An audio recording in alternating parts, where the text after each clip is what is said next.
तेज हरियाणा के YouTube channel को करें सब्सक्राइब और हाँ, बेल आइकन दबाना ना भूलें ताकि हर अपडेट मिले आपको सबसे पहले। नमस्कार, तेज हरियाणा पर आपका स्वागत है। एक बड़ी खबर के साथ शुरुआत करेंगे।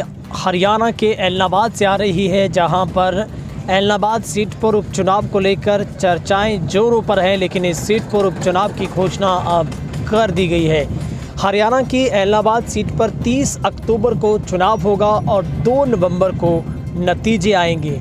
तो एक बड़ी अपडेट आपको दे रहे हैं। लगातार आईएनएलडी की तरफ से सरकार के ऊपर कई तरीके के आरोप लगते रहे हैं कि सरकार जानबूझकर चुनाव को टाल रही है, मगर कोर्ट में भी याचिका दायर की गई थी और उसके बाद सरकार पर प्रेशर बढ़ा था। आखिरकार अन्य राज्यों के चुनावों के साथ हरियाणा के एकमात्र सीट का उपचुनाव अब डिक्लेयर हो गया है, जिसमें 30 अक्टूबर को मतदान होगा और 2 नवंबर को इसके नतीजे आएंगे। आपको बता दें कि हरियाणा के ऐलनाबाद सीट पर तत्कालीन विधायक अभय सिंह चौटाला ने 27 जनवरी 2021 को किसान आंदोलन के समर्थन में इस्तीफा दे दिया था, जिसके बाद ये सीट खाली है। इस सीट पर उपचुनाव के लिए सभी दलों की नज़रें टिकी हुई हैं। आपको बता दें कि तमाम कॉन्स्टिट्यूंसी हरियाणा के उपचुनाव इसको छोड़कर दूसरे, अगर असम की बात करें, आंध्र प्रदेश की बात करें, हिमाचल प्रदेश की हम बात करें, कर्नाटका की बात करें, मध्य प्रदेश की बात करें, मेघालय की बात करें, तेलंगाना की बात करें, वेस्ट बंगाल, यहाँ पर चुनाव डिक्लेयर हुए हैं। तो उसके साथ ही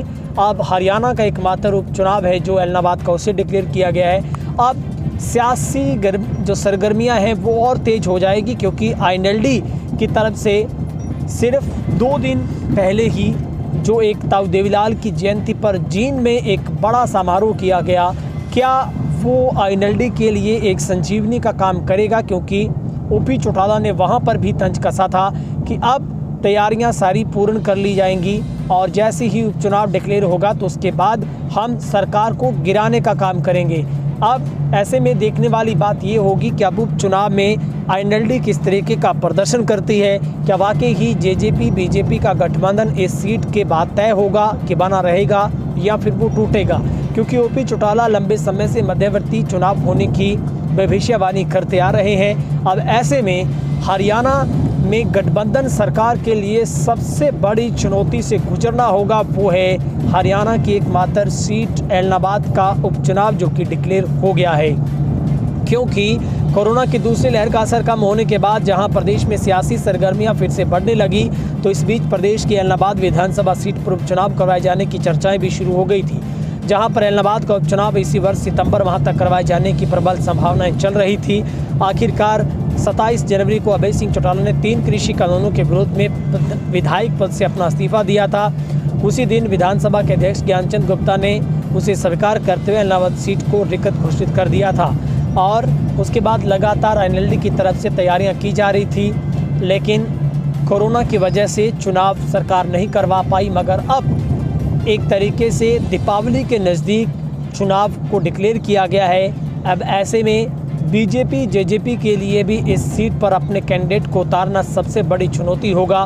वहीं पर ऐलनाबाद में कुछ ही दिन पहले भरत सिंह बेनीवाल के सामने उन्हीं के भतीजे जो पवन बेनीवाल की तरफ से कांग्रेस को ज्वाइन किया गया है। अब ऐसे में कांग्रेस के लिए भी टेढ़ी खीर होगा ये तय करना आखिर कांग्रेस की टिकट किसको दी जाए, और वहीं पर आईएनएलडी पर निगाहें होगी आखिर कौन सा चेहरा आईएनएलडी का ये चुनाव लड़ेगा।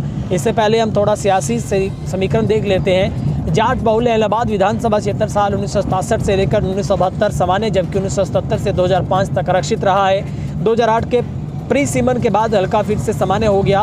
1967 से लेकर 2019 तक 13 सामान्य, जबकि 2 उपचुनाव हुए हैं। कुल 15 चुनाव में 11 बार ताऊ देवीलाल व चौटाला समर्थक नेता ही जीत दर्ज कर रहे हैं, जबकि 3 बार कांग्रेस ने जीत दर्ज की है।